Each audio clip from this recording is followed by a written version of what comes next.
Ok, vamos a practicar un ejercicio más de solfeo, pero en este ejercicio vamos nosotros a combinar ya los dos sonidos que hemos visto, el sonido de sol y el sonido de si. Sol, segunda línea, si, tercera línea, ¿ok? Igual vamos a trabajarlo con nuestro metrónomo. ¿Listos? A la cuenta de 4.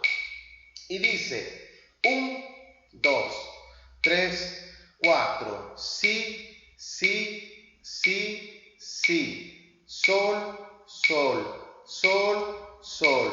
Si, si, si, si. Sol, sol, sol, sol. Si, si, sol, sol. Siguiente sistema. 1, 2, 3, 4. Si, si, sol, sol. Si, si, sol. Si, si, sol. Si, si, sol. Si, si, sol. Si, sol. ¿Ok? Tercer sistema. ¿Listos?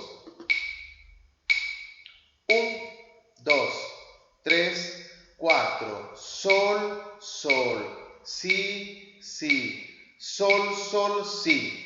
Sol, sol, si. Sol, sol, si. Sol, sol, si. Sol, si. Ok, alumnos, es muy importante estar repasando estos ejercicios y también estarlos tocando en nuestro instrumento. ¿Ok? Sigamos practicando.